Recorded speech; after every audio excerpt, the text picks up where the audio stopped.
The Circle by W. Somerset Maugham, produced by Val Gielgud, with Stephen Murray, Carlton Hobbs, and Griselda Harvey. The Circle has been chosen by Val Gielgud, for many years head of BBC radio drama, for a production to mark his 70th birthday. The Circle.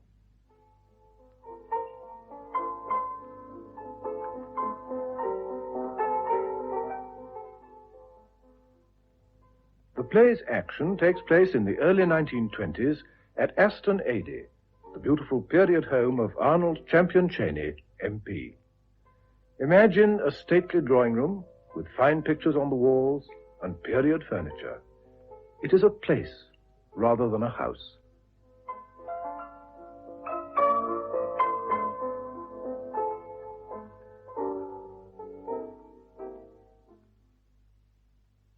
Elizabeth? Elizabeth? George, see if you can find Mrs. Cheney and ask her if she'd be good enough to come here. Very good, sir. Who is supposed to look after this room? I don't know, sir. Well, I wish when they dust they'd take care to replace the things exactly as they were before. Yes, sir. All right, you can go. Elizabeth! Anna, do you know where Elizabeth is?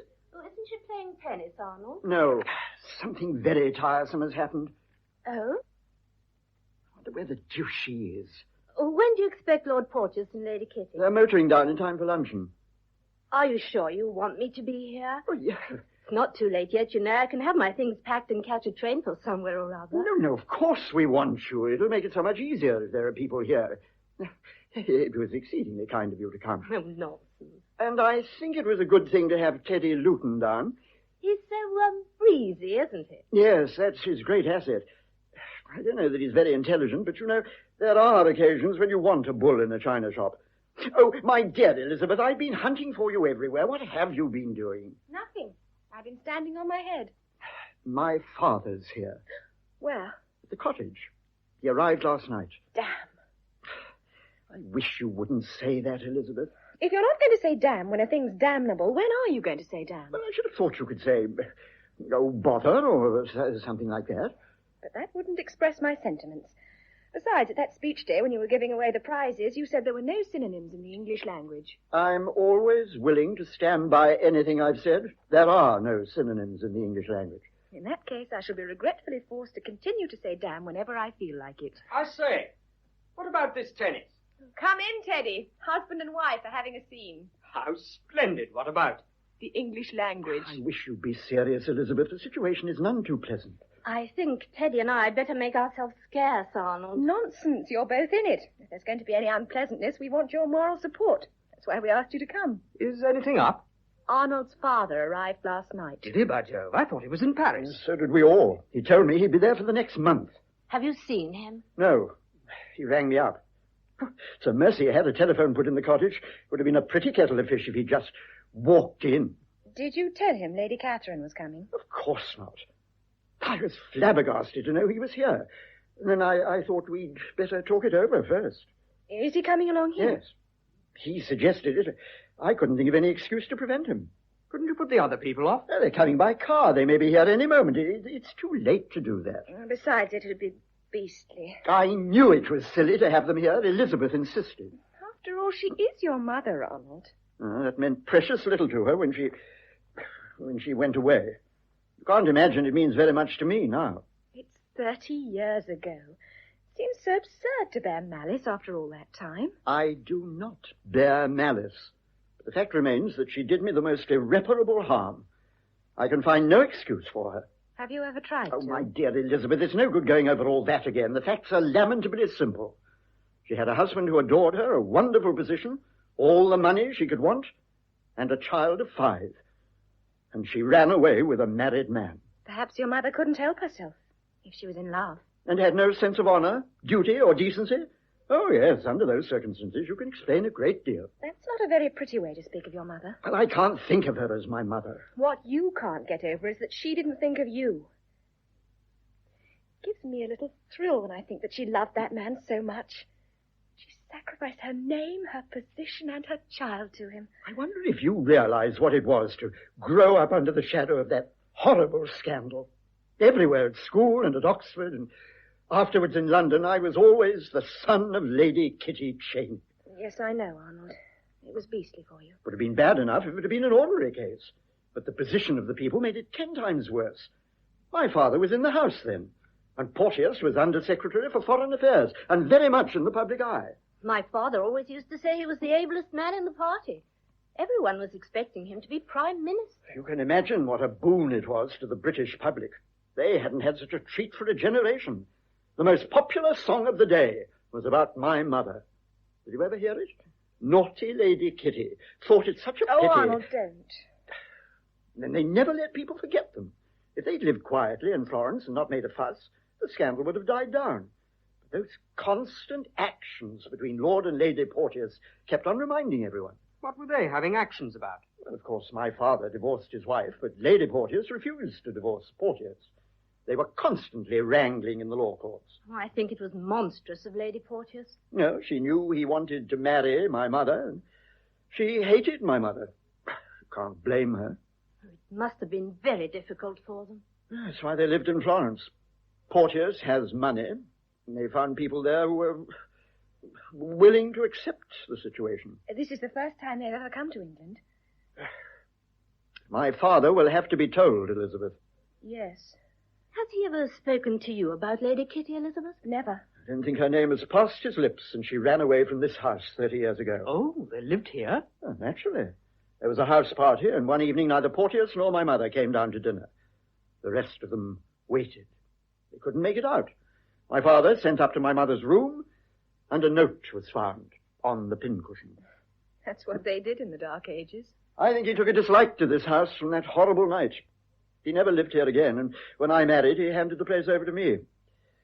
He just has a cottage now on the estate that he comes down to when he feels inclined. It's been very nice for us. I owe everything to my father. I don't think he'll ever forgive me for asking these people to come here. I'm going to take all the blame on myself, Arnold. The situation was embarrassing enough anyhow. I don't know how I ought to treat them. Don't you think that it'll settle itself when you see them? After all, they're my guests. I shall try and behave like a gentleman. I wouldn't. We haven't got central heating. Will she expect me to kiss her? Surely. Oh, always makes me uncomfortable when people are effusive. I can't understand why we never saw her before. I believe she tried to see me when I was little, but my father thought it better she shouldn't. Yes, but when you were grown up. She was always in Italy. I never went to Italy. It seems to me so pathetic that if you saw one another in the street, you wouldn't recognize each other. Well, is it my fault? You've promised to be very gentle with her and very kind. The mistake was asking Porteous to come too. Looks as though we condone the whole thing. And how am I to treat him? Am I to shake him by the hand and slap him on the back? He absolutely ruined my father's life. I think it's very lucky that Anna and Teddy are here. I don't foresee a very successful party. I'm going to do my best. I gave you my promise, and I shall keep it. But I can't answer for my father. Here is your father. May I come in through the window, or shall I have myself announced by a supercilious flunky? Come in. We've been expecting you. Impatiently, I hope, my dear child. We thought you'd be in Paris for another month. I always reserve to myself the privilege of changing my mind. It's the only one elderly gentlemen share with pretty women. You know Anna. Of course I do. How very nice to see you here. Are you staying long? As long as I'm welcome. And this is Mr. Luton. How do you do? How do you do, sir? And you, are you going to stay long, Father? To luncheon, if you'll have me. That'll be jolly. I didn't mean that. Of course you're going to stay for luncheon. I meant, how long are you going to stay down here? A week. I think we'd better chuck our tennis. Yes. I want my father-in-law to tell me what they're wearing in Paris this week. I'll go and put the rackets away. Elizabeth, it's nearly 1 o'clock. Oh, I didn't know it was so late. Arnold, I wonder if I can persuade you to take a turn in the garden before luncheon. Thank you, Anna. Yes, I'd love it. Father, I want you to look at this chair I've just got. I think it's rather good. Charming. Yeah, about 1750, I should say. Good design, isn't it? It hasn't been restored or anything. Very pretty. Yes. I think it was a good buy, don't you? Oh, my dear boy, you know I'm entirely ignorant about these things. It's exactly my period. Well, I shall see you at luncheon, then.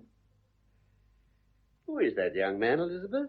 Mr. Luton. Oh, he's the manager of a rubber estate in the FMS. And what are the FMS when they're at home? The Federated Malay States. He's just going back there. And why have we been left alone in this very marked manner? Have we? I didn't notice it. I suppose it's difficult for the young to realize that one may be old without being a fool. I never thought you that. Everyone knows you're very intelligent. They certainly ought to by now. I've told them often enough. Are you a little nervous? Oh, let me feel my pulse. It's perfectly regular. When I suggested staying to luncheon, Arnold looked exactly like a dose of castor oil. I wish you'd sit down. You have evidently something very disagreeable to say to me. You won't be cross with me. How old are you? 25. I'm never cross with a woman under 30. Then I've got 10 years. Mathematics? No, paint. Well? Lady Catherine's coming here. Who's Lady Catherine? You're Arnold's mother. Is she? You mustn't blame Arnold. It's my fault. I insisted. He was against it. I nagged him till he gave way, and then I wrote and asked her to come. I didn't know you knew her. I don't. But I heard she was in London, and it seemed so heartless not to take the smallest notice of her. When is she coming? We're expecting her in time for luncheon. As soon as that. I understand the embarrassment. You see, we never expected you to be here. You said you'd be in Paris for another month. Oh, my dear child, this is your house. There's no reason why you shouldn't ask whom you please to stay with you. After all, whatever her faults, she's Arnold's mother. It seemed so unnatural that they should never see one another. My heart ached for that poor, lonely woman. Yeah, I never heard that she was lonely, and she certainly isn't poor. And there's something else. Yes? I couldn't ask her by herself. It would have been so insulting. I asked Lord Porteous, too. I see. I dare say you'd rather not meet them. I dare say they'd rather not meet me. I shall have a capital luncheon at my cottage. No one's ever talked to me about Lady Kitty. Won't you tell me what she was like? She was very like you, Elizabeth, only she had dark hair instead of red. Poor dear. It must be quite white now. I dare say. She was a pretty little thing. But she was one of the great beauties of her day. They say she was lovely. She had the most adorable little nose, like yours. Do you like my nose? And she was very dainty, with a beautiful little figure, very light on her feet. She was like a marquise in an old French comedy. Yes, she was lovely. And I'm sure she's lovely still. She's no chicken, you know. You can't expect me to look on it as you and Arnold do. When you've loved as she's loved, you may grow old, but you grow old beautifully. You're very romantic. If everyone hadn't made such a mystery of it, I dare say I shouldn't feel as I do.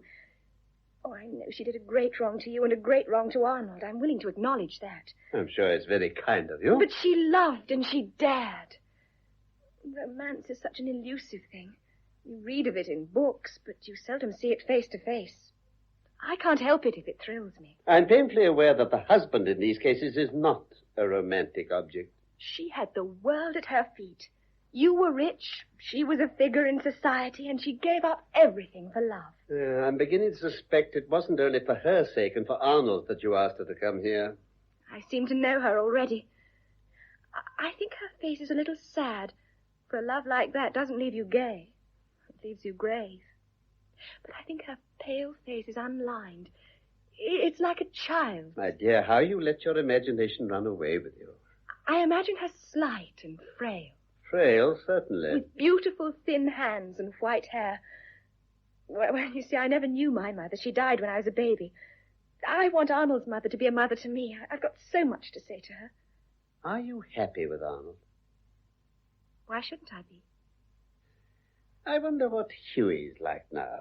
Lord Porteous? He wore his clothes better than any man in London. You know, he'd have been Prime Minister if he'd remained in politics. What was he like, then? He was a nice-looking fellow, fine horseman. I suppose there was something very fascinating about him. Yellow hair and blue eyes, you know. He had a very good figure. I liked him. I was his parliamentary secretary. He was Arnold's godfather. I know. I wonder if he ever regrets. I wouldn't. Well, I must be strolling back to my cottage. You're not angry with me? Oh, not a bit. Goodbye.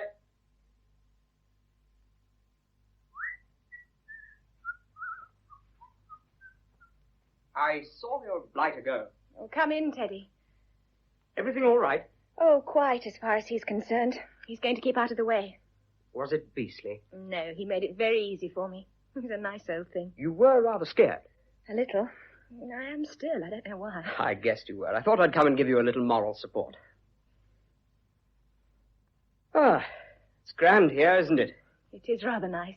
It'll be jolly to think of it when I'm back in the FMS. Aren't you homesick sometimes? Oh, everyone is now and then, you know. You could have got a job in England if you'd wanted to, couldn't you? Oh, but I love it out there. I imagine that frills are not much worn in the FMS. Must be a comfort.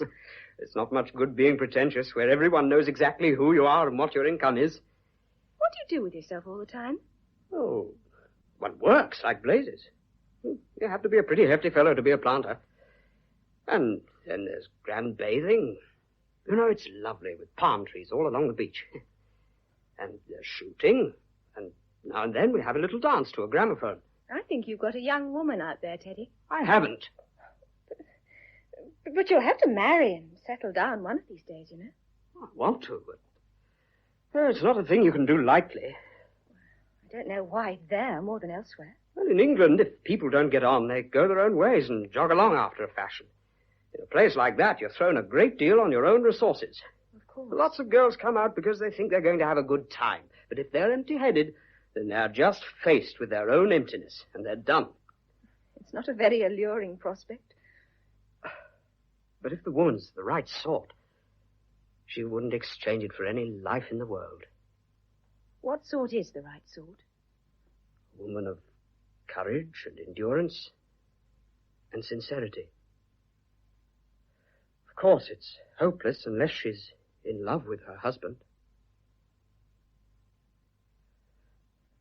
My house stands on the side of a hill, and the coconut trees wind down to the shore.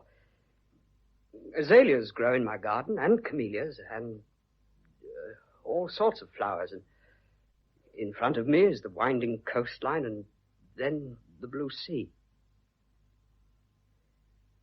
Do you know that I'm awfully in love with you? I wasn't quite sure. I wondered.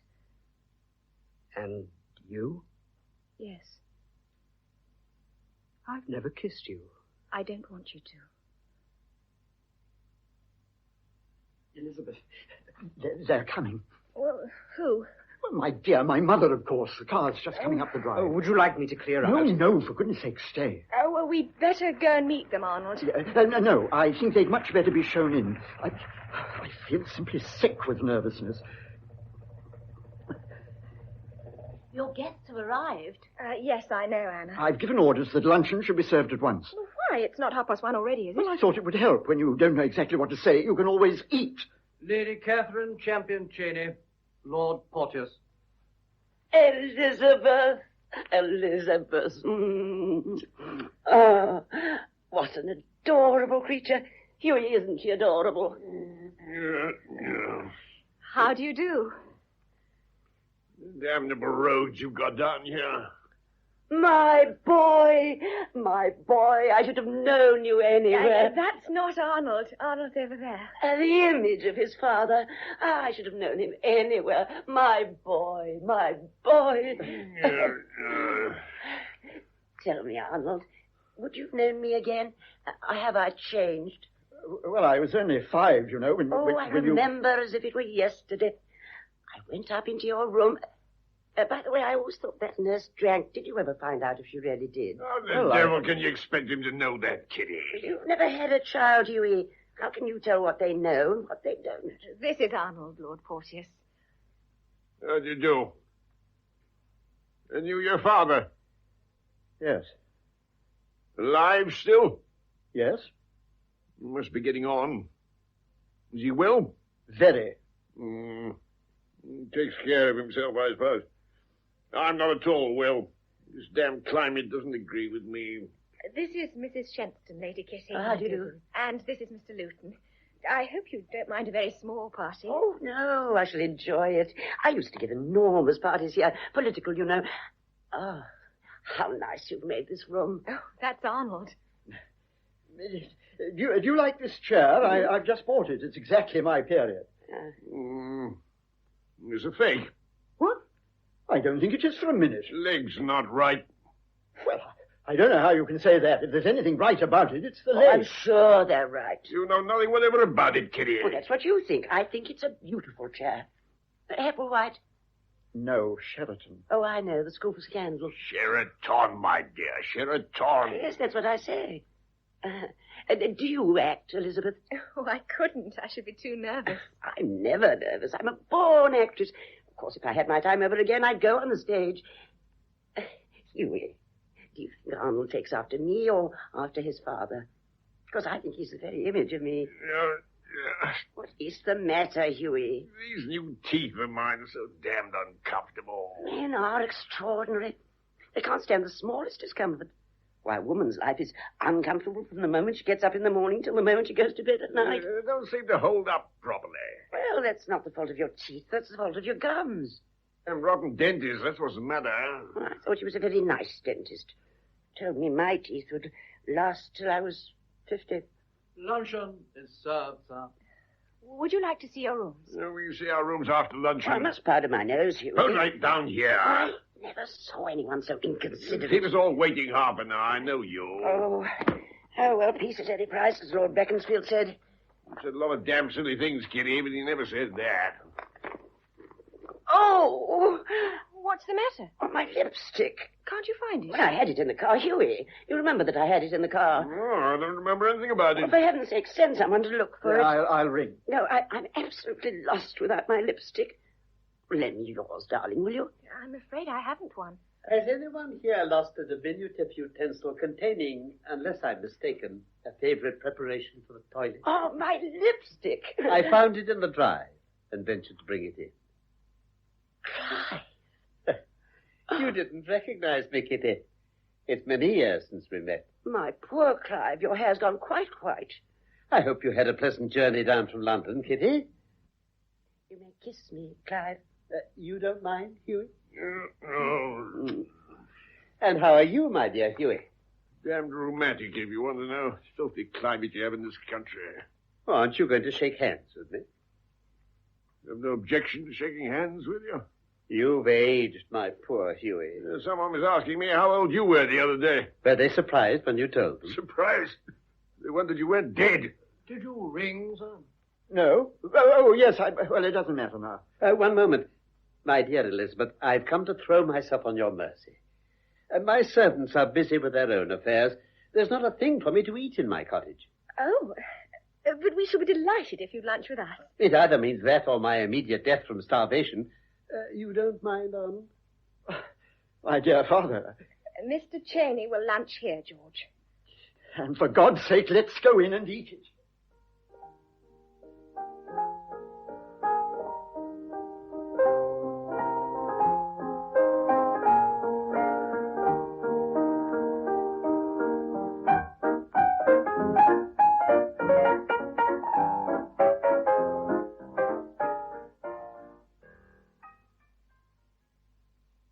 When will Arnold be back, Elizabeth? Soon, I think. He said after dinner. Is he addressing a meeting? No, it's only a conference with his agent and one or two constituents. How anyone can be expected to play bridge when people are shouting at the top of their voices all round them, I, for one, cannot understand. I'm so sorry. I can see your hand, Lord Porteous. It may help you. I've told you over and over again, Hughie, to hold your cards up.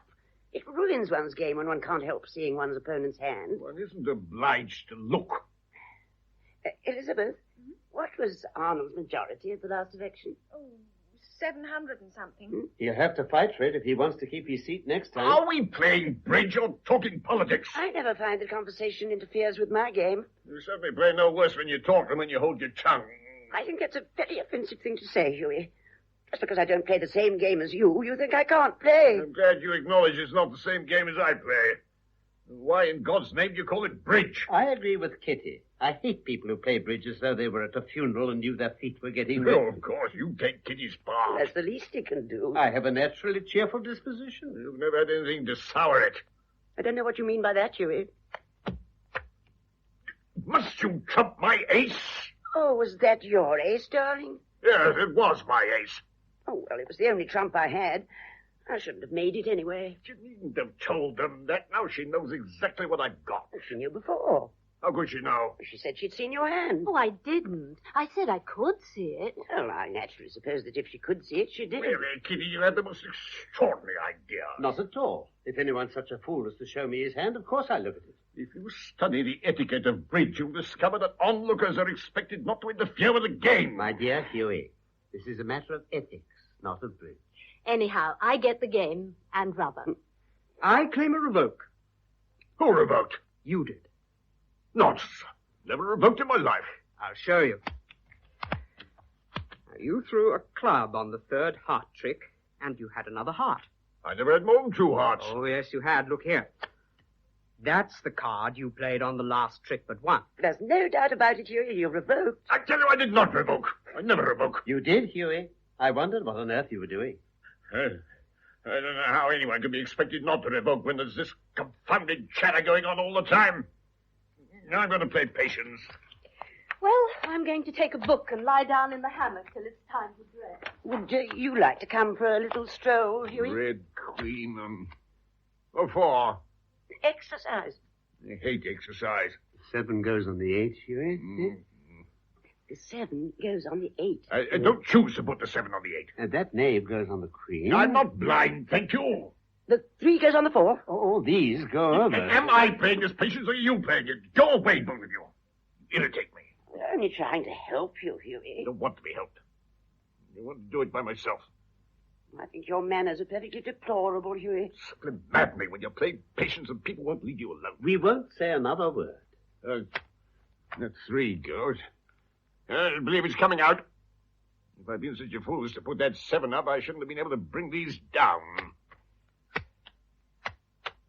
The 4 goes on the 5. Damn you, why don't you leave me alone? It's intolerable. It was coming out, my dear I friend. know it was coming out. Confound you. How petty you are, Huey. Pity me damned. I've told you over and over again I will not be interfered with when I'm playing patience. Don't talk to me like that, I Huey. shall talk to you as I please. Oh, you brute. You brute. You brute. Oh, damn. Now she's going to cry. Upon my soul, they might be married, they fripp so much. You promised to keep away. Why did you come back the moment they arrived? Curiosity, my dear child. A surely pardonable curiosity. And since then, you've been here all the time. You don't generally favor us with so much of your company when you're down at your cottage. I've been excessively amused. It struck me that whenever they start fripping, you took a malicious pleasure in goading them on. I don't think there's much love lost between them now, do you? I think, if you don't mind, Don't go, Teddy. No, please don't. I'm only staying a minute. We were talking about Lady Kitty just before she arrived. Do you remember? The pale, frail lady in black satin and old lace? Did you expect her to be like this, poor dear? My dear child, I haven't the vaguest idea. You were asking me the other day what she was like when she ran away. I didn't tell you half. She was so gay and so natural. Who would have thought that animation would turn into such frivolity and that charming impulsiveness lead to such a ridiculous affectation? It rather sets my nerves on edge to hear the way you talk of her. It's the truth that sets your nerves on edge, not I. You loved her once. Have you no feeling for her at all? No, why should I? She's the mother of your son. My dear child, you have a charming nature, as simple, frank, and artless as hers was. Don't let pure humbug obscure your common sense. We have no right to judge. She's only been here 2 days. We know nothing about her. My dear, her soul is as thickly rouged as her face. She hasn't an emotion that's sincere. She's tinsel. You think I'm a cruel, cynical old man.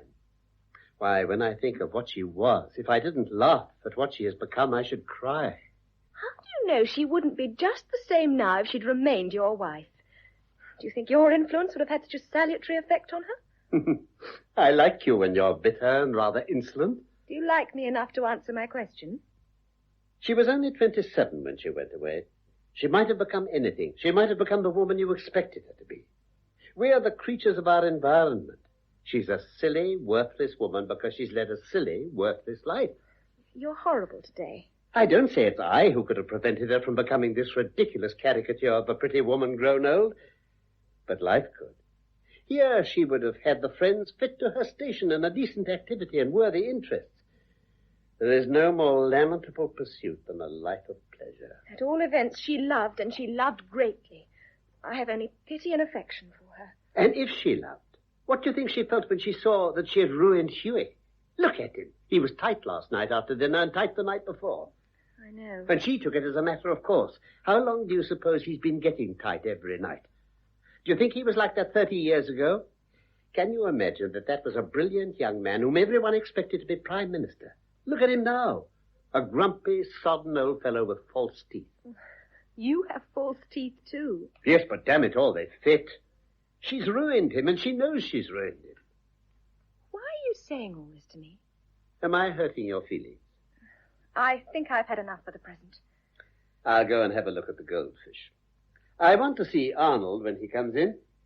Oh, I'm afraid we've been boring, Mr. Luton. Not at all. When are you going back to the FMS? In about a month. I see. I wonder what he has at the back of his head. Do you think he was talking at you? He's as clever as a bag full of monkeys. It seems very difficult to get a few minutes alone with you. I wonder if you've been making it difficult. I wanted to think. I've made up my mind to go away tomorrow. Why? I want you all together or not at all. You're so arbitrary. You said you cared for me. I do. Do you mind if we talk it over now? No. It makes me feel rather shy and awkward. I've repeated to myself over and over again exactly what I want to say to you, and now all I've prepared seems rather footling. I'm so afraid I'm going to cry. I feel it's all so tremendously serious, and I think we ought to keep emotion out of it. You're rather emotional, aren't you? So are you, for the matter of that. That's why I wanted to have everything I meant to say to you cut and dried. I think it would be awfully unfair if I made love to you and all that sort of thing, and you were carried away. I wrote it all down and thought I'd send it to you as a letter. Why didn't you? The letter seems so cold. You see, I love you so awfully. For goodness sake, don't say that. No, you mustn't cry. Please don't, or I shall go all to pieces. I'm sorry. It doesn't mean anything, really. It's only tears running out of my eyes. Our only chance is to be awfully matter of fact.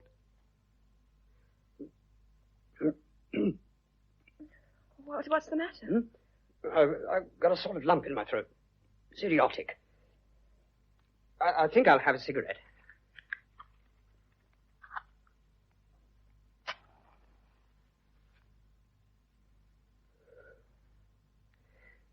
You see, I've never been in love with anyone before. Not really. It's knocked me endways. I don't know how I can live without you now. Oh. Does that old fool know I'm in love with you? I think so. When he was talking about Lady Kitty smashing up Lord Portier's career, I thought there was something at the back of it. I think he was trying to persuade me not to smash up yours. Well, I'm sure that's very considerate of him, but I don't happen to have one to smash. I wish I had. It's the only time in my life I've wished I were a hell of a swell, so that I could chuck it all and show you how much more you are to me than anything else in the world. You're a dear old thing, Teddy. You see, I'm not at all romantic and that sort of thing. I'm just a common or garden businessman. All this is so dreadfully serious, and I think we ought to be sensible. You owl. No, Elizabeth, don't say things like that to me. I want you to consider all the pros and cons, and my heart's thumping against my chest, and you know I love you. I love you. I love you. Oh, my precious. No, don't be idiotic, Elizabeth. I'm not going to tell you that I can't live without you in a lot of muck like that. You know that you mean everything in the world to me. Oh, God. Do you think there's anything you can say to me that I don't know already? But I haven't said a single thing I wanted to. I'm a businessman, and I want to put it all in a business way, if you understand what I mean. I don't believe you're a very good businessman. You don't know what you're talking about. I'm a first-class businessman, but somehow this is different. What I want to say is perfectly simple. I'm a very ordinary businessman. You've said that before. Shut up. I haven't got a bob besides what I earn. I've got no position. I'm nothing. You're rich and you've got everything that anyone can want. But after all, there's only one thing that really matters in the world, and that's love. I love you. Oh, chuck all this, Elizabeth, and come to me. Are you cross with me? Oh, furious. Darling. If you don't want me, tell me so at once and let me get out quickly. Teddy, nothing in the world matters anything to me but you. I'll go wherever you take me. I love you. Oh, my God. Does it mean as much to you as that? Oh, Teddy. Don't be a fool, Elizabeth. It's you, the fool. You're making me cry. You're so damned emotional. You're damned emotional yourself. I'm sure you're a rotten businessman. I don't care what you think. Oh, you've made me so awfully happy. I say, what a lark life's going to be. Oh, Teddy, you are an angel. Let's get out quick. It's no good wasting time. Elizabeth. What? Nothing. I just like to say Elizabeth. You fool. I say, can you shoot? No. I'll teach you. You don't know how grand it is to start out from your camp at dawn and travel through the jungle, and you're so tired at night, and the sky's all starry. Isn't it fun being in love with someone who's in love with you? I say, I think I'd better clear out at once, don't you? Seems rather rotten to stay on in this house. You can't go tonight. There's no train. I'll go tomorrow. I'll wait in London till you're ready to join me. I'm not going to leave a note on the pincushion like Lady Kitty, you know. I'm going to tell Arnold. Are you? Don't you think there'll be an awful bother? I must face it. I should hate to be sly and deceitful. Well, then let's face it together. No, I'll talk to Arnold by myself. You won't let anyone influence you? No. There's the car. Arnold's come back. I must go and bathe my eyes. I don't want them to see I've been crying. All right. Elizabeth. What? Bless you. Idiot.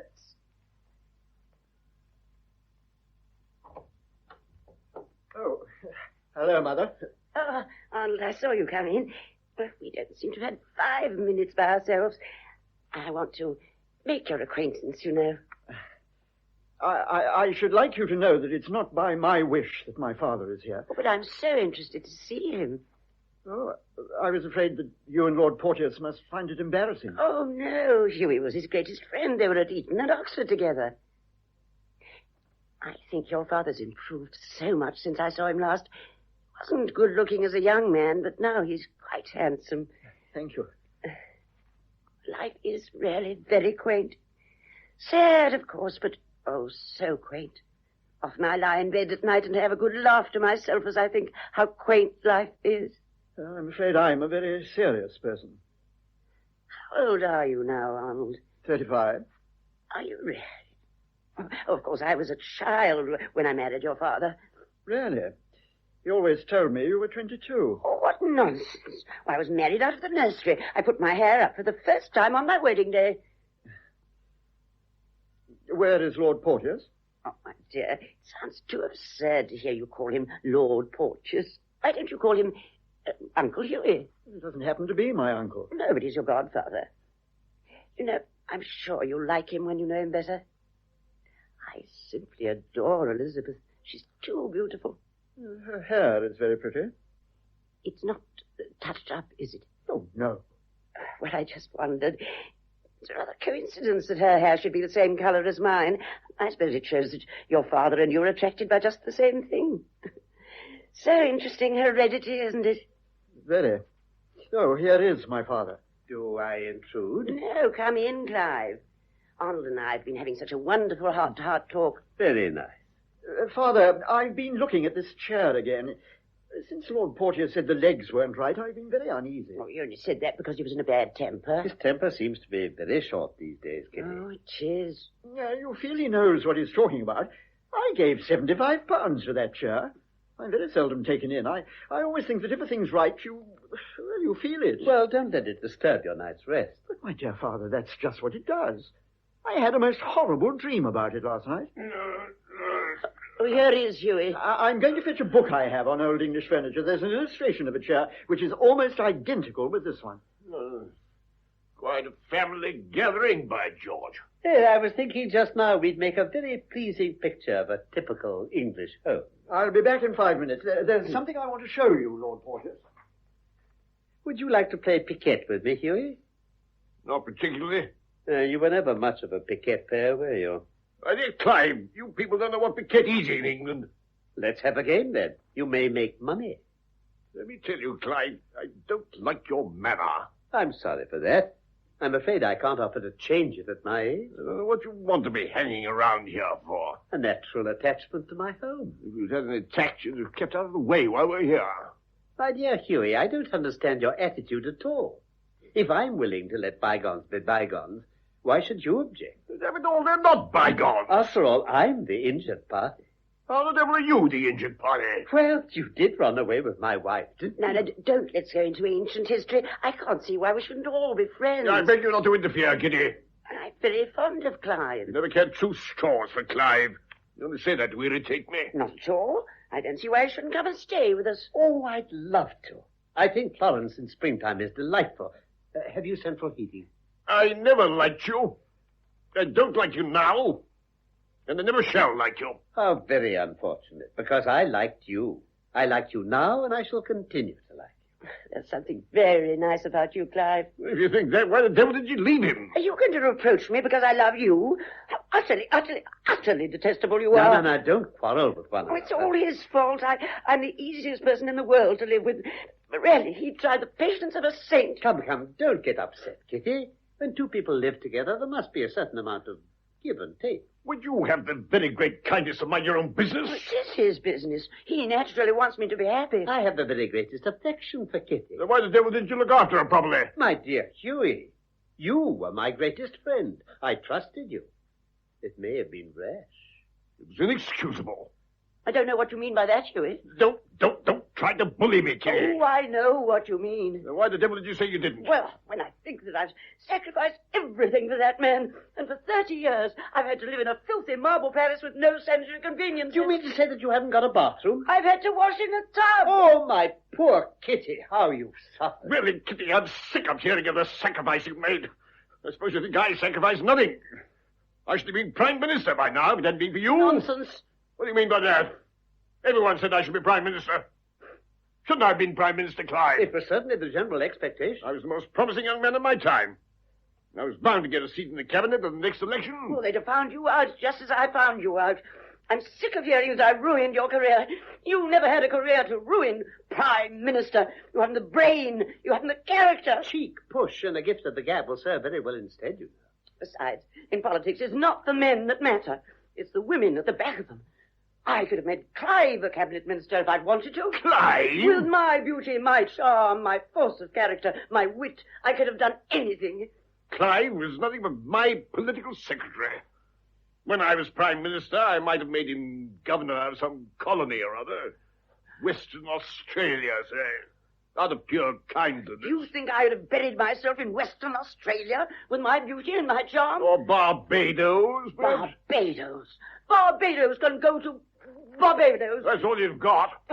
Nonsense. I'd have had India. I'd never have given you India. You would have given me India. I tell you I wouldn't. The king would have given me India. The nation would have insisted on my having India. I would have been in vice reign or nothing. I tell you that as long as the interests of the British Empire... Damn it, all my teeth are coming out. Oh, it's too much. I can't bear it anymore. I put up with him for 30 years, and now I'm at the end of my tether. Calm yourself, well, my this dear is a word. Kitty. No, I've quite made up my mind. It's finished, finished, finished. When I saw that you didn't marry again, I couldn't help thinking that you still loved me. I'm one of the few men I know who is able to profit by experience. Clive, I'm willing to return to you. My dear Kitty, I couldn't take advantage of your momentary vexation with Hughie to let you take a step which I know you would bitterly regret. You've waited for me a long time, Clive. For Arnold's sake. Do you think we really need bother about Arnold? In the last 30 years, he's had time to grow used to the situation. Explain yourself, Clive. When you ran away from me, Kitty, I was sore and angry and miserable. But above all, I felt a fool. Men are so vain. But I was a student of history, and presently I reflected that I shared my misfortune with very nearly all the greatest men. I'm a great reader myself. It's always struck me as peculiar. The explanation is very simple. Women dislike intelligence, and when they find it in their husbands, they revenge themselves on them in the only way they can, by making them, well, what you made me. It's ingenious, Clive. It may be true. The House of Commons had always bored me excessively, and the scandal of our divorce gave me an opportunity to resign my seat. I've been relieved to find that the country got on perfectly well without me. But has love never entered your life? Tell me frankly, Kitty, don't you think people make a lot of unnecessary fuss about love? Oh, it's the most wonderful thing in the world. You're incorrigible. Do you really think it was worth sacrificing so much for? My dear Clive, I don't mind telling you, if I had my time over again, I should be unfaithful to you, but I should not leave you. For some years, I was notoriously the prey of a secret sorrow. And since then? Since then, I've allowed myself the luxury of assisting financially a succession of dear little things in a somewhat humble sphere between the ages of 20 and 25. I cannot understand the infatuation of men for young girls. I think they're so dull. It's a matter of taste. I love old wine, old friends, and old books. But I like young women. On their 25th birthday, I give them a diamond ring and tell them they must no longer waste their youth and beauty on an old fogey like me. Then I start all over again. You're a wicked old man, Clive. But by George, I'm a happy one. There's only one course open to me now. What is that? To go and dress for dinner. Capital. I'll follow your example. Where's Arnold? He's on the terrace. I'll call him. Oh, don't bother. I was just strolling along to my cottage to put on a dinner jacket. Arnold! Hello? Oh, Elizabeth, I found an illustration here of a chair which is almost identical with mine. It's dated 1750. Look. Oh, that's very interesting. I can't think why you don't take the pride that I do in this house. After all, it's one of the show places in the county. I'm afraid you find me very unsatisfactory. I don't know about that, but my two subjects are politics and decoration. I should be a perfect fool if I didn't see that you don't care two straws about either. We haven't very much in common, Arnold, have we? I don't think you can blame me for that. I don't. I blame you for nothing. I have no fault to find with you. Gracious me. What's the meaning of all this? Well, I don't think there's any object in beating about the bush. I want you to let me go. Go? Where? Away. For always. My dear child, what are you talking about? I want to be free. Oh, now, don't be ridiculous, darling. I dare say you're run down. You want to change. I'll run you over to Paris for the weekend if you want me to. I shouldn't have spoken to you if I hadn't quite made up my mind. We've been married for 3 years, and I don't think it's been a great success. Well, if you would allow me to say so, the fault is yours. I'm quite willing to allow that the fault is mine. How does that make it any better? I'm only 25. If I've made a mistake, I've time to correct it. I can't bring myself to take you very seriously. You see, I don't love you. Oh. Well, I'm awfully sorry, but you weren't obliged to marry me. I've quite made up my mind to leave you, Arnold. Oh, come, Elizabeth. You must be sensible. You haven't any reason to leave me. Why should you wish to keep a woman tied to you who wants to be free? I happen to be in love with you. You might have said that before. I thought you'd take it for granted. You can't expect a man to go on making love to his wife after 3 years. I'm very busy. After all, a man marries to have a home, but also because he doesn't want to be bothered with sex and all that sort of thing. I fell in love with you the first time I saw you, and I've been in love with you ever since. I'm sorry, but if you're not in love with a man, his love doesn't mean very much to you. It's so ungrateful. I've done everything in the world for you. You've been very kind to me. But now you must let me go. Oh, nonsense. I'm a good deal older than you are, and I think I have a little more sense. In your interest as well as mine, I'm not going to do anything of the sort. How can you prevent me? You can't keep me under lock and key. Oh, please don't talk to me as if I were a foolish child. Now, what is it precisely that you suggest? Well, I want you to let me divorce you. Me? Thank you very much. Are you under the impression that I'm going to sacrifice my career for a whim of yours? How will it do that? My majority is small enough as it is. Do you think I'd be able to hold it if I were in a divorce case? It's rather hard on a woman to be divorced. What do you mean by that?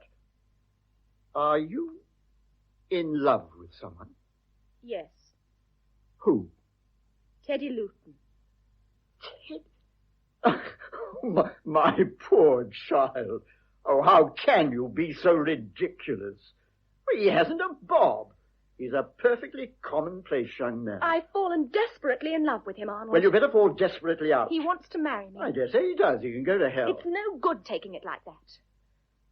Is he your lover? Certainly not. Well, it shows he's a mean skunk to take advantage of my hospitality to make love to you. It's because I wanted to do nothing shabby that I told you straight out how things were. How long have you been thinking of this? I've been in love with Teddy ever since I knew him. You never thought of me at all, I suppose. Oh, yes, I did. I was miserable. But I can't help myself. I wish I loved you, but I don't. I recommend you to think very carefully before you do anything foolish. I have thought very carefully. I don't know why I don't give you a sound hiding. I'm not sure that it wouldn't be the best thing to bring you to your senses. Oh, Arnold, don't take it like that. Well, how do you expect me to take it? You come to me quite calmly and say, I've had enough of you. We've been married 3 years, and I think I'd like to marry somebody else now. Shall I break up your home? What a bore for you. Do you mind my divorcing you? It'll smash up your career, will it? What a pity. Oh, no, my dear, I may be a fool, but I'm not a damn fool. Teddy is leaving here by the first train tomorrow. I warn you that I mean to join him as soon as he can make the necessary arrangements. Where is he? I don't know. I suppose he's in his room. George! George! Yes, sir. Tell Mr. Luton to come here at once. Ask Mr. Luton if he wouldn't mind coming here for a moment. Very good, madam. What are you going to say to him? That's my business.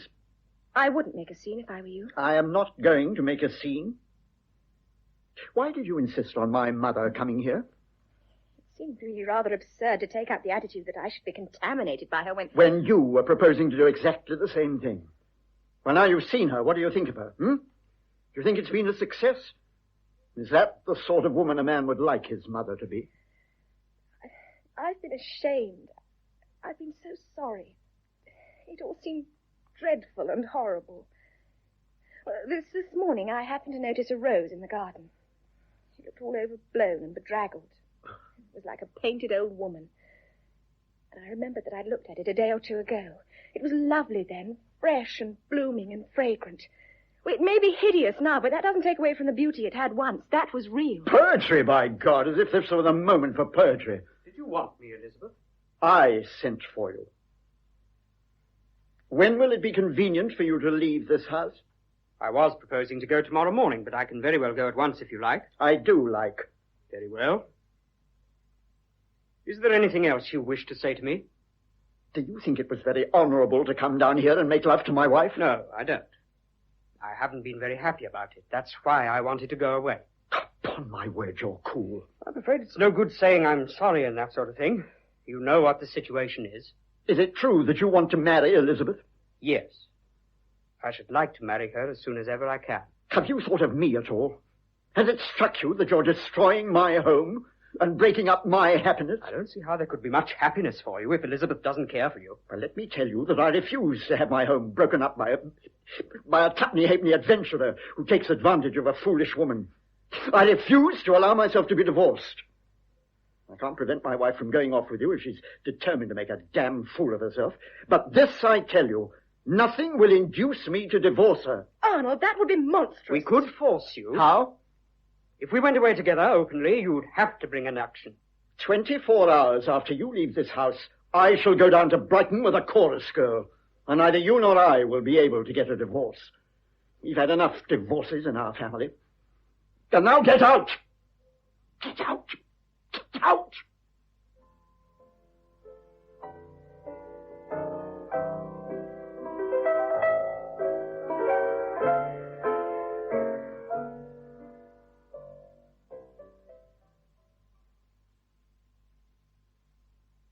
I think if you follow my advice to the letter, Arnold, you'll probably work the trick. I don't like it, you know.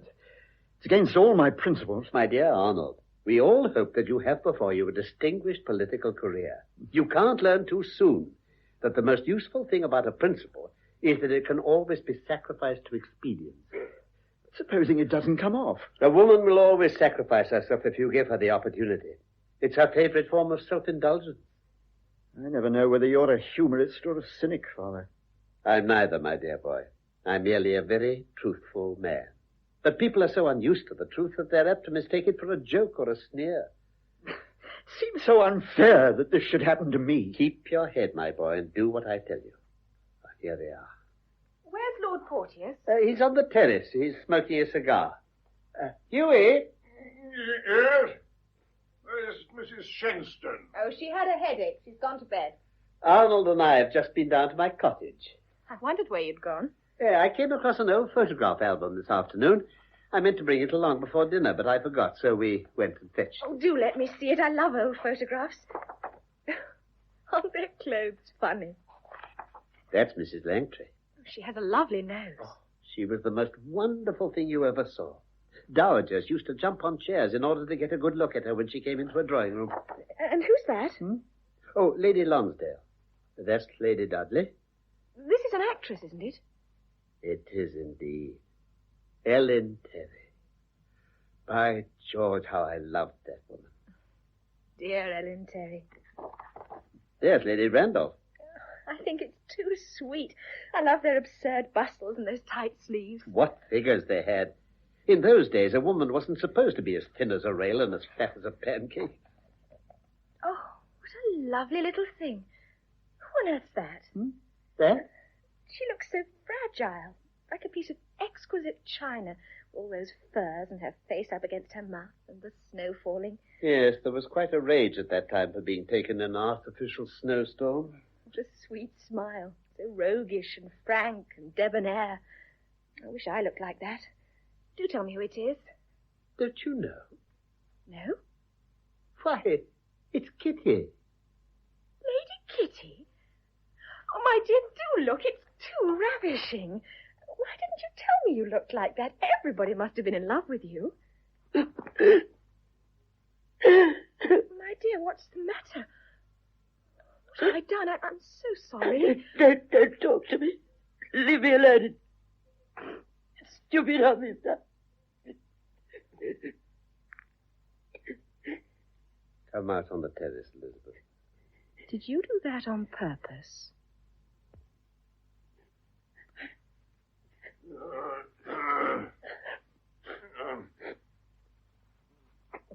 Kitty.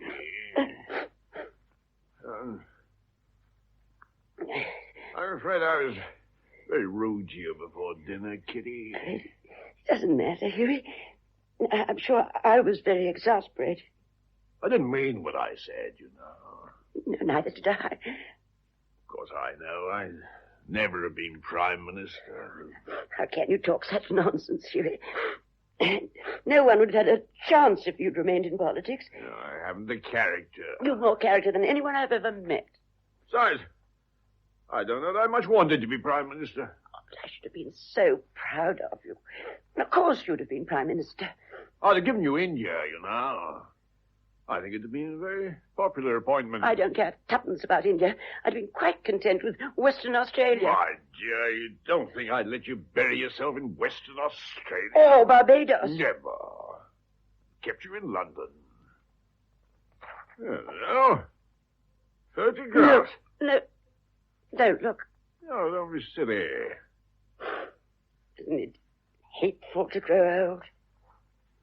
You know, you haven't changed much. Oh, Hughie. Oh, how can you talk such nonsense? Of course, you're a little more mature, but that's all. A woman's all the better for being rather mature. Do you really think that? On my soul, You're I not do. just saying it to please me. No. Let me look at the photograph again. Well, the fact is, if your bones are good, age doesn't really matter. You'll always be beautiful. It was silly of you to cry. It hasn't made my eyelashes run, has it? Not a bit. It's very good stuff I have now. They don't stick together either. Look here, Kitty. How much longer do you want to stay here? Oh, I'm quite ready to go whenever you want. Clive gets on my nerves. I don't like the way he keeps hanging about you all. Hughie, you don't mean to say you're jealous of poor Clive? Of course I'm not jealous of him. He does look at you in a way that I can't help thinking rather objectionable. Hughie, you may throw me downstairs like Amy Robson. You may drag me about the floor by the hair of my head. I don't care. You're jealous. I shall never grow old. Damn it all, the man was your husband. My dear Hughie, never had your style. By the moment you come into a room, everyone looks and says, who the devil's that? What? You think that, do you? There's something in what you say. These damn radicals can say what they like, but by God, Kitty, when a man's a gentleman... Well, damn it all, you know what I mean. I think Clive's degenerated dreadfully since we left him. What do you say to making a beeline for Italy and going to San Michele? Oh, Hughie! But it's years since we were there. Wouldn't you like to see it again? Just once more? Oh, do you remember the first time we went? It was the most heavenly place I'd ever seen. We only left England a month. And I said I'd like to spend all my life there. Of course, I remember. And in a fortnight, it was yours. Lock, stock, and barrel. We were very happy there, Hughie. Let's go back once more. No, I daren't. It must be all peopled with the ghosts of our past. One should never go again to a place where one's been happy. It would break my heart. You remember how we used to sit on the terrace of the old castle and look at the sea? We might have been the only people in the world, you and I, Kitty. And we thought our love would last forever. Clive! Is there any chance of bridge this evening? I don't think we can make up a four. What a nuisance that boy went away like that. He wasn't a bad player. Teddy Luton. It was very funny his going without saying goodbye to anyone. The young men of the present day are very casual. I thought there was no train this evening. There isn't. The last train leaves at 5:45. Why did you go, Clive? I have something very grave to say to you. Elizabeth wants to leave Arnold. Clive? What on earth for? She's in love with Teddy Luton. That's why he went. Oh. The men of my family are really very unfortunate. My dear. Well, what's to be done? I think you can do a great deal. I? What? Tell her. Tell her what it means. Oh, no. No. She's a child, not for Arnold's sake, for her sake. You must. You don't know what you're asking, Clive. Yes, I do. Hughie, what shall I do? Oh, do what you like. I shall never blame you for anything. Yes, George? What is it? I was looking for Mrs. Champion Cheney, sir. She's not here. Is that a letter? Yes, sir. It's just been sent up from the Champion Arms. Leave it. I'll give it to Mrs. Cheney. Very good, sir. Is Champion Arms, the local pub? It's by way of being a hotel, but I never heard of anyone staying there. If there was no train, I suppose he had to go there. Great minds. I wonder what he has to write about. Elizabeth? Yes? Here's a note for you. It's lovely in the garden tonight. They've just sent this up from the Champion Arms. Oh, thank you.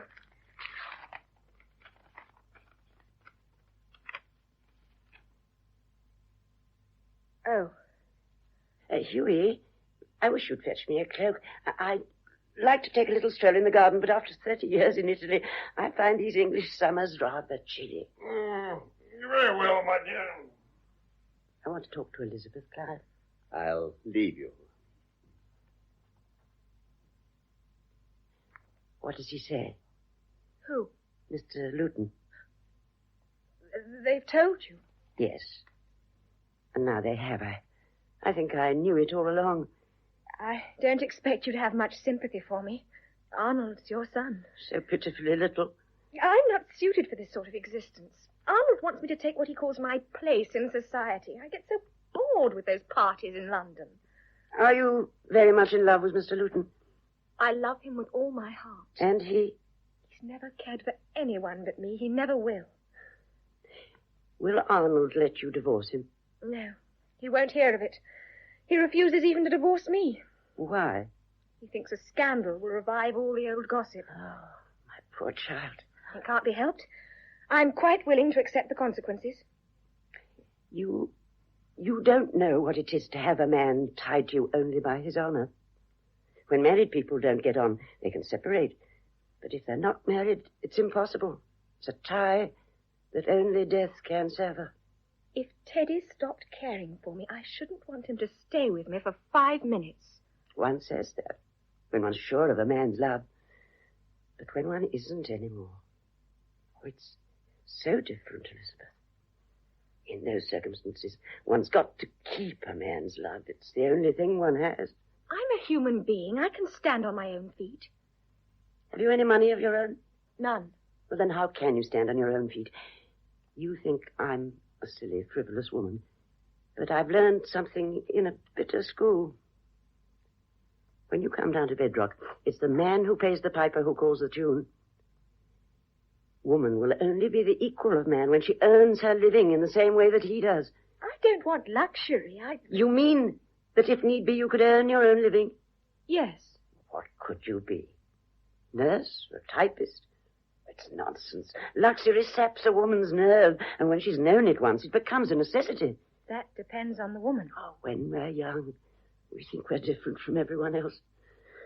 But when we grow a little older, we discover we're all very much of a muchness. You're very kind to take so much trouble about me. Breaks my heart to think that you're going to make the same pitiful mistake that I made. Don't say it was that. Don't. Look at me, Elizabeth, and look at Hughie. Do you think it's been a success? If I had my time over again, do you think I'd do it again? Do you think he would? You see, you don't know how much I love Teddy. Huh? And you think I didn't love Hughie? You think he didn't love me? I'm sure he did. Oh, of course, in the beginning it was heavenly. We felt so brave and adventurous, and we were so much in love. The first 2 years were wonderful. People cut me, you know, but I didn't mind. I thought love was everything.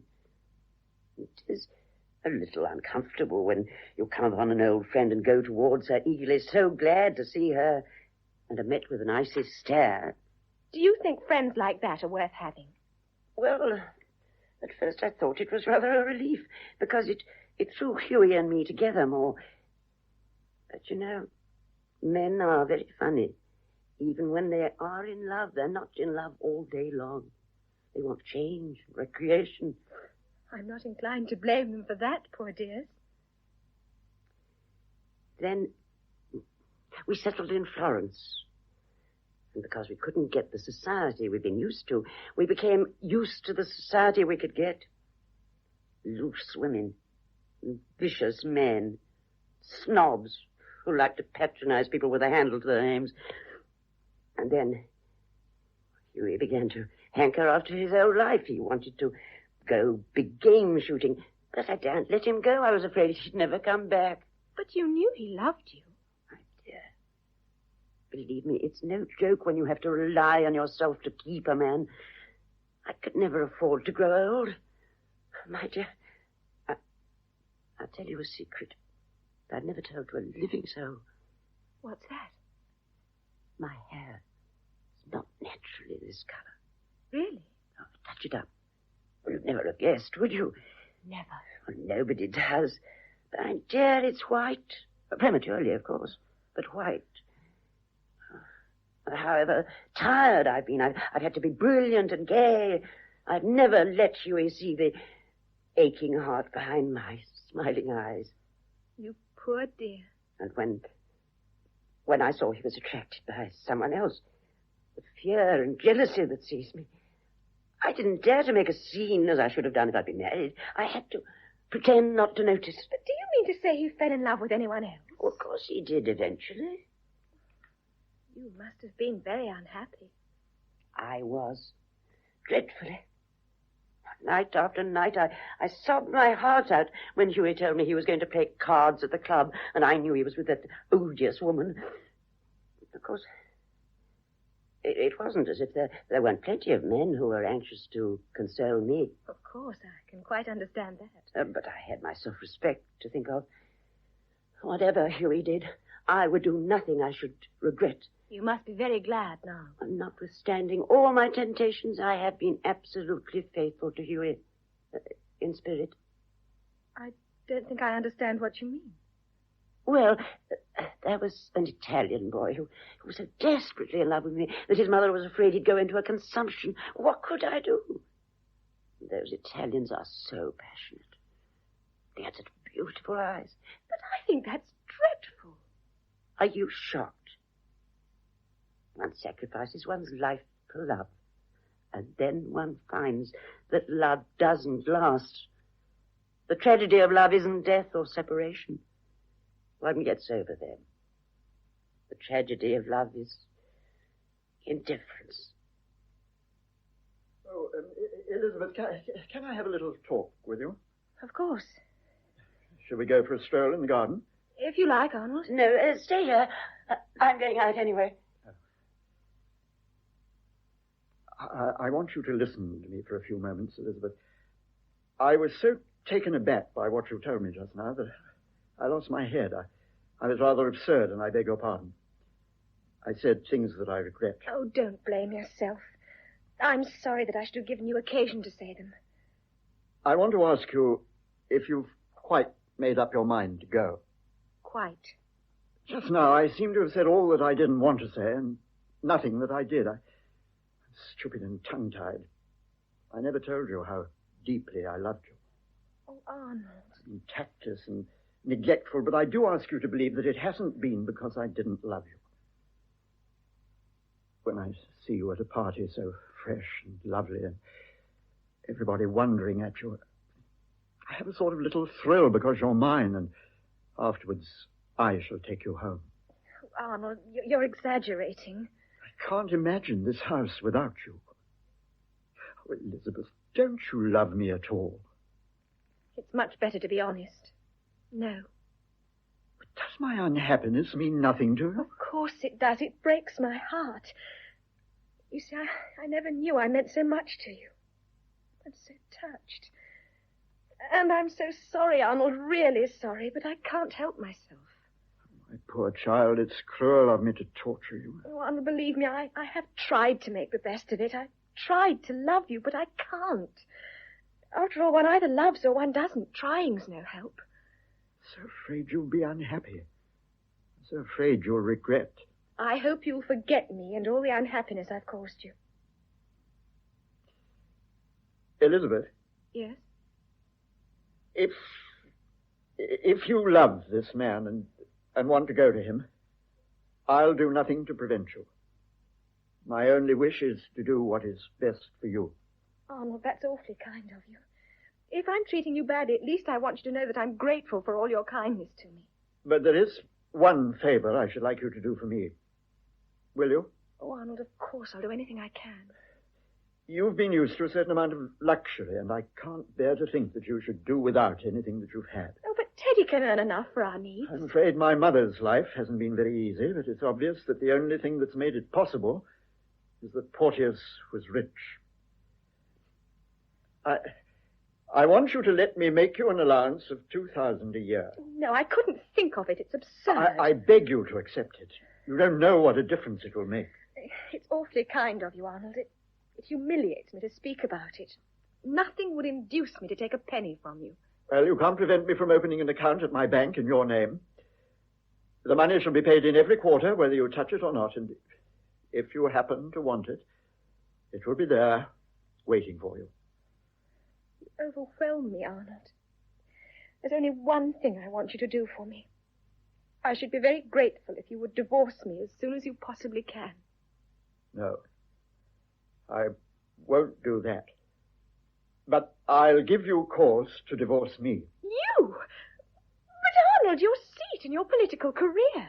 Well, my father gave up his seat under similar circumstances. He's got along very comfortably without politics. But they're your whole life. After all, one can't have it both ways. If you want to do the decent thing, you have to be prepared to suffer for it. But I don't want you to suffer for it. First, I rather hesitated at the scandal, but I dare say that was only a weakness on my part. Arnold, you're making me absolutely miserable. What you said before dinner was quite right. It's nothing for a man, but it makes so much difference to a woman. Naturally, I must think of you first. That's absurd. It's out of the question. Whatever there's to pay, I must pay it. It's not very much I'm asking for, Elizabeth. But I'm taking everything from you. It's the only condition I make. My mind is absolutely made up. I will never divorce you, but I will enable you to divorce me. Arnold, it's cruel to be so generous. It's not generous at all. It's the only way I have of showing you how deep and passionate and sincere my love is for you. Good night. I have a great deal of work to do before I go to bed. Good night. Do you mind if I kiss you? Oh, Arnold.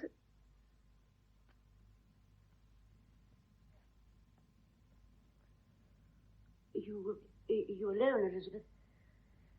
That note you asked me about, Lady Kitty, from Teddy. Yes.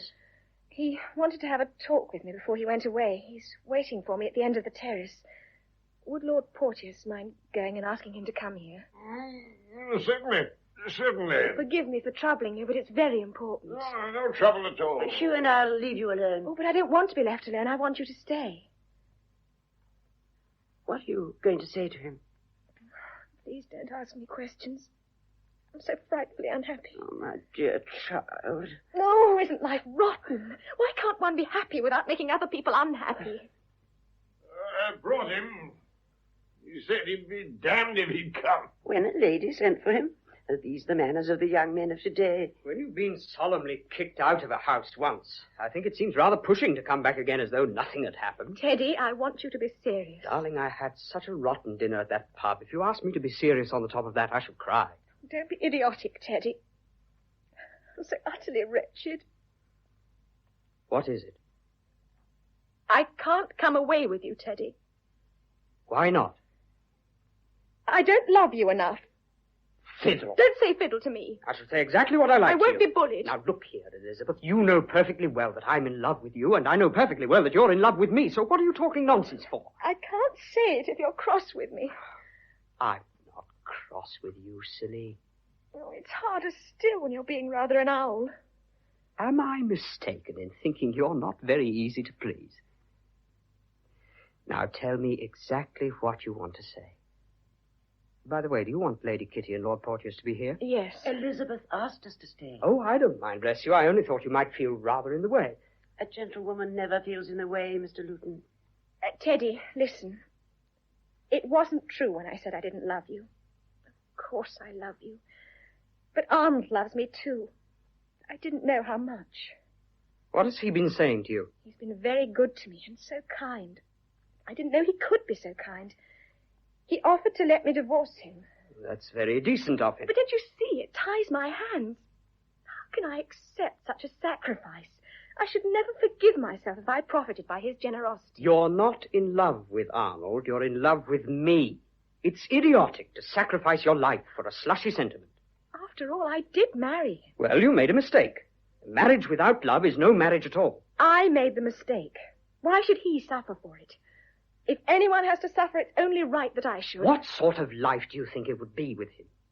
When two people are married, it's very difficult for one of them to be unhappy without making the other unhappy, too. I can't take advantage of his generosity. I dare say he'll get a lot of satisfaction out of it. Oh, you're being beastly, Teddy.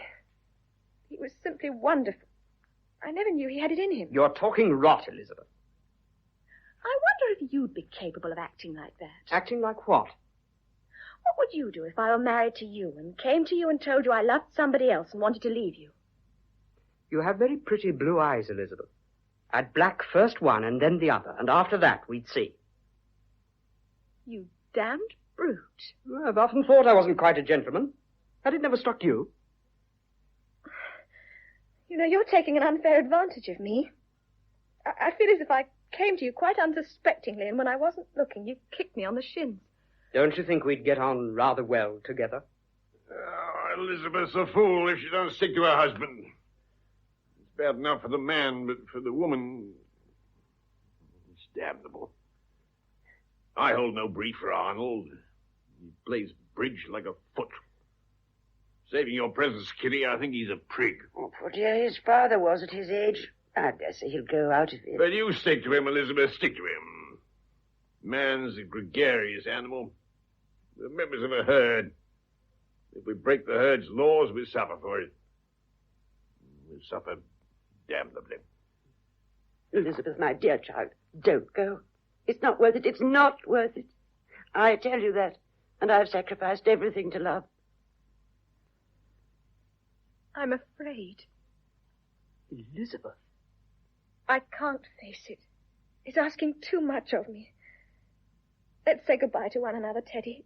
It's the only thing to do. I'm giving up all my hope of happiness. But I wasn't offering you happiness. I don't think my sort of love tends to happiness. I'm jealous. I'm not a very easy man to get on with. I'm often out of temper and irritable. I should be fed to the teeth with you sometimes, and so would you be with me. I dare say we'd fight like cat and dog, and sometimes we'd hate each other. Often you'd be wretched and bored stiff and lonely, and often you'd be frightfully homesick, and then you'd regret all you'd lost. Stupid women would be rude to you because we'd run away together, and some of them would cut you. I don't offer you peace and quietness. I offer you unrest and anxiety. I don't offer you happiness. I offer you love. You hateful creature. I absolutely adore you. Kiss me. Of course, the moment he said he'd give her a black eye, I knew it was finished. Now let's make a boat for it now, Elizabeth. Shall we? This minute. You're damn fools, both of you, damn fools. If you like, you can have my car. That's awfully kind of you. As a matter of fact, I got it out of the garage. It's just along the drive. What do you mean you got it out of the garage? Well, I thought there'd be a lot of bother, and it seemed to me the best thing would be for Elizabeth and me not to stand upon the order of our going, you know. Do it now. An excellent motto for a businessman. I'm speechless. I'm absolutely speechless. Well, hang it all, I couldn't carry Elizabeth all the way to London. She's a damn plump. You dirty dog. Well, I like him, Kitty. No go pretending I don't. I like him. The moon's shining, Elizabeth. We'll drive all through the night. They better go to San Michele. I'll wire to have it got ready for him. That's where we went when Hughie and I... You dear things. I envy you. No, don't cry, Kitty. Confound you, don't cry. Come, darling. But I can't go like this. Nonsense. Lady Kitty will lend you her cloak, won't you? Oh, you're capable of tearing it off my back if I don't. And we'll buy you a toothbrush in London in the morning. Oh, she must write a note for Arnold. I'll put it on her pincushion. Pincushion be blowed. Come, darling. We'll drive through the dawn and through the sunrise. Goodbye. Goodbye. Goodbye, you darling. Goodbye. Goodbye.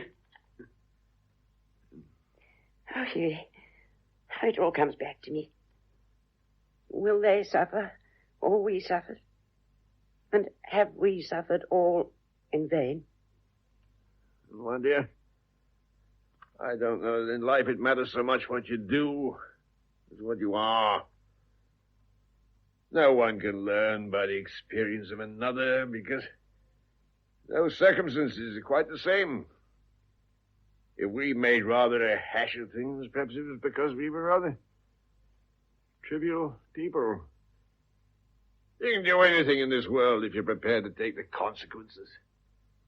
And consequences depend on character. Well, I think I've settled the hash of that, young man. Oh?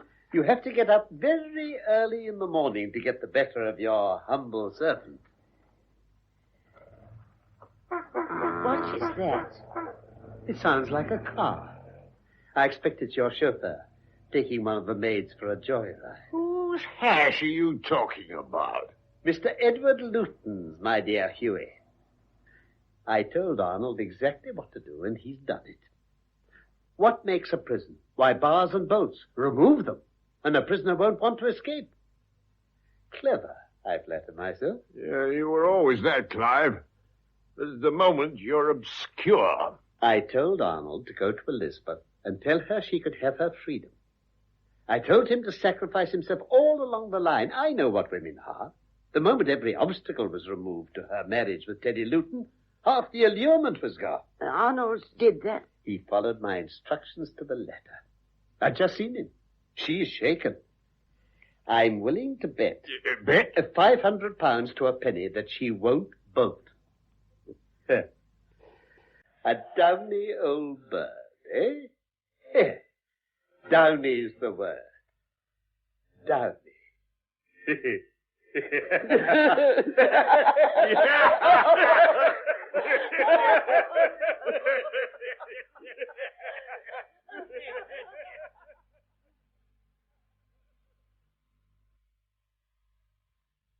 In The Circle by W. Somerset Maugham, the part of Arnold Champion Cheney was played by Alan Wheatley. George, Peter Tuddenham, Anna Shenstone, Dorrit Wells, Elizabeth Patricia Gallimore, Edward Luton, Brian Hewlett, Clive Champion Cheney, Carlton Hobbs, Lady Kitty, Griselda Harvey, and Lord Porteous, Stephen Murray. The play was produced by Val Gilbert.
A downy old bird, eh?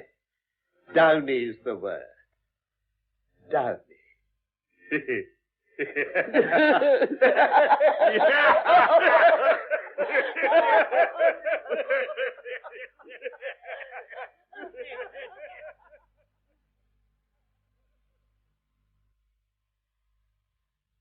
In The Circle by W. Somerset Maugham, the part of Arnold Champion Cheney was played by Alan Wheatley.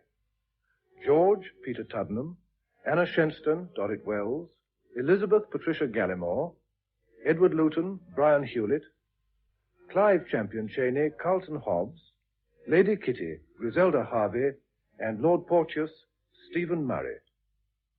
The play was produced by Val Gilbert.